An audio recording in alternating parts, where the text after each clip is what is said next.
This story is foundational. It's got everything. It's so rich thematically. There's so, depending on where you are in your life when you come to this story, I think you take different things from it. It's got love, it's got betrayal. And loyalty, it's loss, it's failure. It's got war. It's got monsters. It's got monsters. Yeah. It's consequence. It's got witches. It's got spells.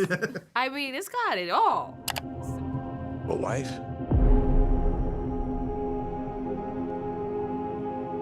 A son. And then what? We won the war. This is a story about going back home, but how you're not the same person and the journey changes you. Why do you think this type of story, the Odyssey, has been around 3,000 years and people keep going back and keep going back? Yeah, I think it's so rich thematically. There's so, depending on where you are in your life when you come to this story, I think you take different things from it. And people say it's a story about war, it's a story about homecoming, it's a story about family, it's a story about love, it's a story about civility, and on and on. I think, it depends on where you are. And Chris had a very specific adaptation and a specific take, and it was really clear what he wanted to make, the story he wanted to tell. And that made my job very, very easy. It was very, I thought, beautifully written, and yeah, just a phenomenal role to play. I think there's just lots of relatable themes throughout the movie, throughout the poem, and it doesn't necessarily have to relate to Odysseus. It's love and loyalty, it's loss, it's failure, it's consequence. I think there's large parts of the story when I read it felt like you're sort of diving into what PTSD really is and how people that have that suffer. I thought that was really fascinating. And, on a daily basis, we're not fighting Cyclopses or Lystrigonians or Sirens or things like that. But, we have a desire to belong and a desire to know oneself and a desire to be loved and a desire to love. And I think that all of those things are explored really beautifully in the poem. And Chris has done such an amazing job of working those into a story that is so humongous without sacrificing any of that scope and scale. And I think when people see this movie, especially in the IMAX, they will be shocked at the onslaught of emotion and also the scope and scale. Because it's one of the oldest pieces of Western literature, and it speaks to the what's happening in society, the human condition. You're talking about going to war, the ravages of war. You're talking about kingdoms coming and falling apart.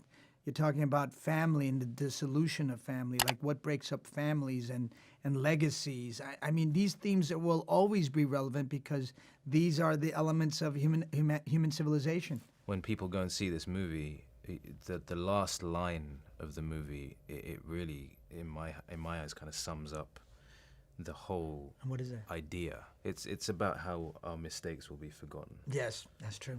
Everything that we do will be forgotten, and that is... It's a haunting line. Yeah. It's a haunting line.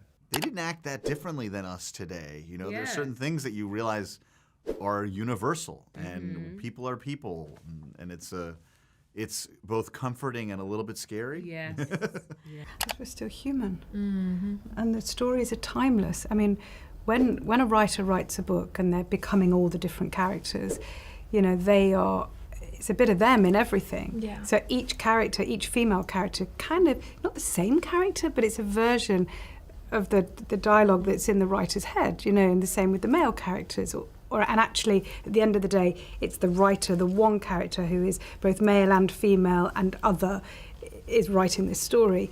And that's what I think, whether it's Homer or you move forward in time to contemporary novels or books, or poetry, or it is literally distilling humanity, and things don't really change until we are forced to grow through it, look through it, take a look at ourselves, reflect and learn and grow, and either apologize, say sorry, or admit, and we're sorry, but we did that, and then move forward, and acceptance. So I think it's a big question, because it is so important that this film is made now, and it is so important that people see it of all ages. That's how I feel.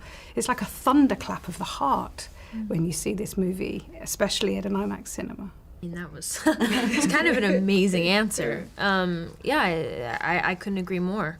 I think there's the timelessness is, like you said, is because it's a very human story, and we unfortunately, like Odysseus, make the same mistakes over and over and over again. You know, you're presented the same test, and you fail it.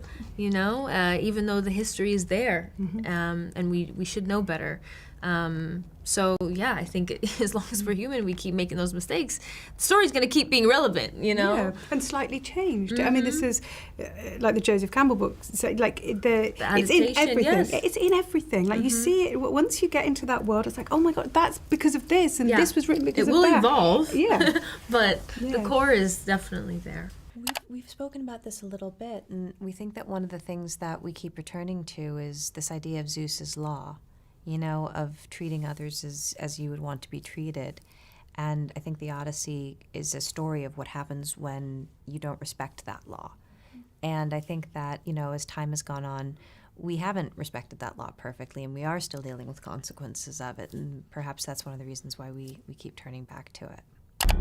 After years of war, no one could stand between my men and home. Odysseus is known for his intelligence rather than his physical strength. And I think that says a lot about what audience is looking in heroes nowadays. Yeah, I mean, but he's been around for 3,000 years, this character, and is known for being wily. He's known for being intelligent. And I think he's probably more relatable for most people because, you know, he's not surviving just with brute strength.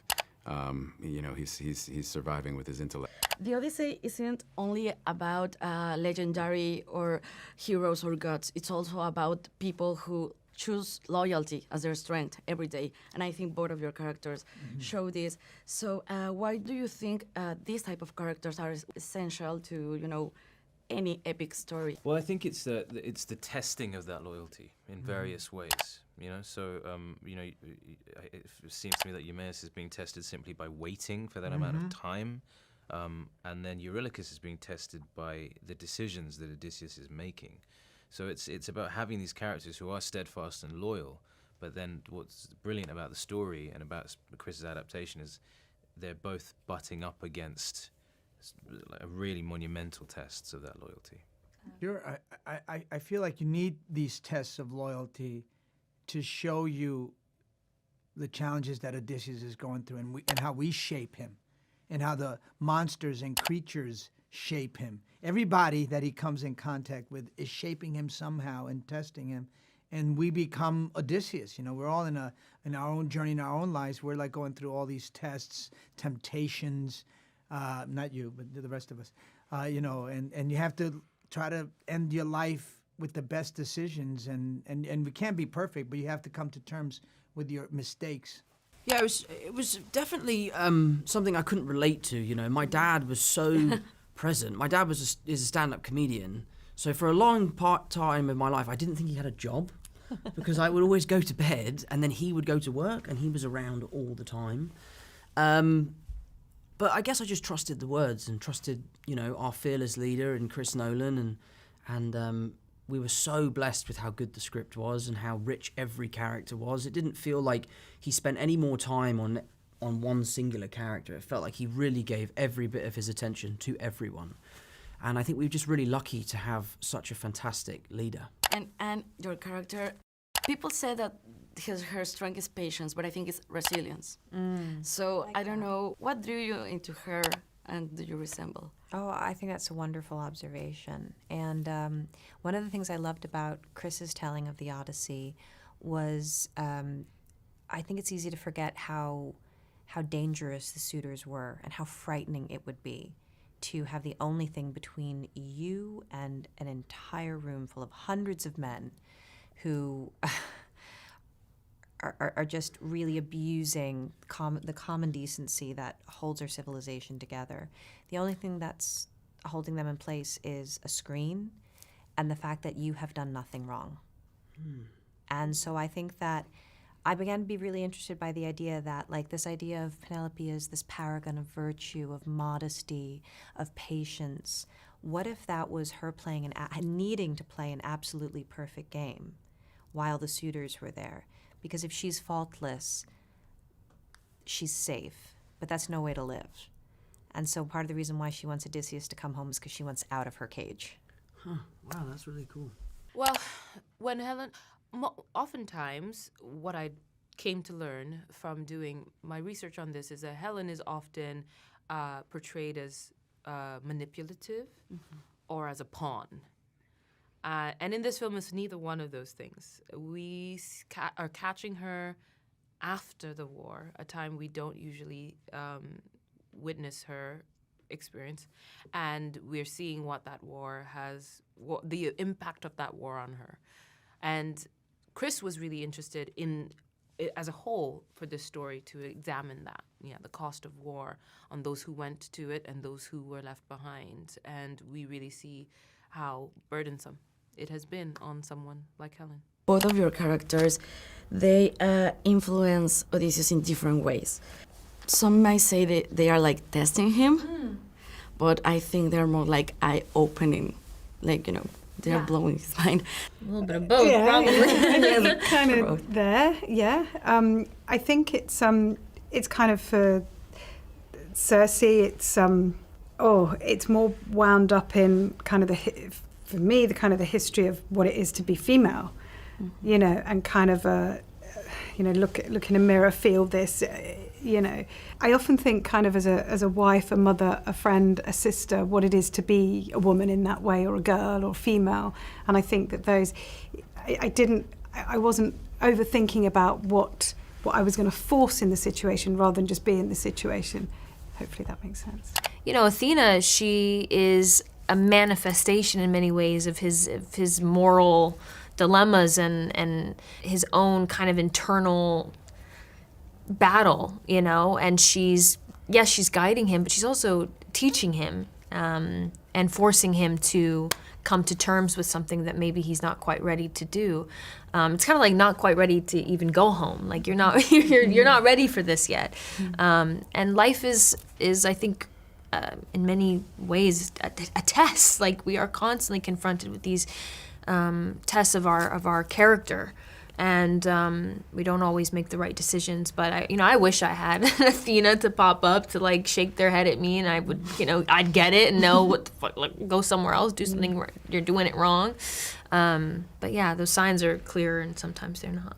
And also Christopher Nolan, well, he's well known for making these epic movies, but always having like this emotional core in their story, in his stories, and mind blowing, Every time when I go out of the movies from Christopher Nolan, I'm like, oh my God, I just saw.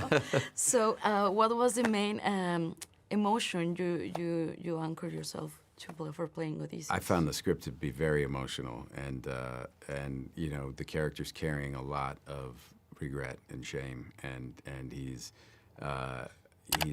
living with the decisions that he's made and the implications of those decisions, and so. Not unlike Oppenheimer, actually, in some ways. As you say, I find his movies to be very, very emotional, and that's why I'm such a fan of his work.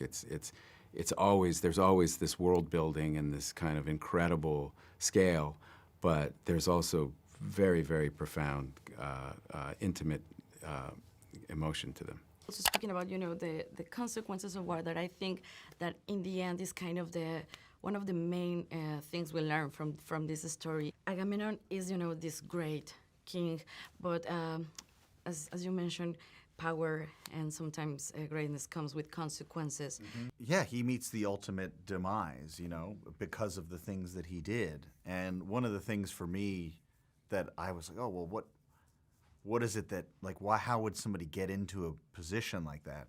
And I thought, well, he definitely thinks he's not doing anything wrong. He's doing the things that he feels are necessary for some reason. So when he finds himself in hell, it's almost like, what am I doing here? I did everything I was supposed to do. Yes, they were bad things. So that it's a strange thing to kind of find yourself in that position, because again, how does somebody do those things? How do you go into those? How do you get into that mindset? And I imagine that's probably it. Is I'm not doing anything wrong, you know, and that's what the story is trying to understand is when people give in to these kind of base human emotions, what happens, you know? As you said, there's like different topics that you can take from the Odyssey, and I think that one that Christopher has like placed a lot of attention is that the consequences of war. Yeah. And I think that nowadays is kind of Sure. important. I think that will definitely be one of the themes that resonates, you know, among others. I think that's the great thing about this story. I think we'll wait now to hear what the audience says and what resonates with people, and hopefully it starts conversations among people. That's when cinema's really doing its job, when it becomes part of the cultural conversation. And you know, Gus Van Sant would always tell me that he would wait to hear what people said, because he said people will discover things that maybe I didn't even think of, and that's the beauty of this art form. This story is foundational. It's got everything. It's got love. It's got betrayal. It's got war. It's got monsters. It's got monsters. Yeah. It's got witches. It's got spells. I mean, it's got it all. So that's why we keep going back to it, because it's just like there's just so much to this. It's just such a rich story, and you get all of that in one very big fat IMAX movie.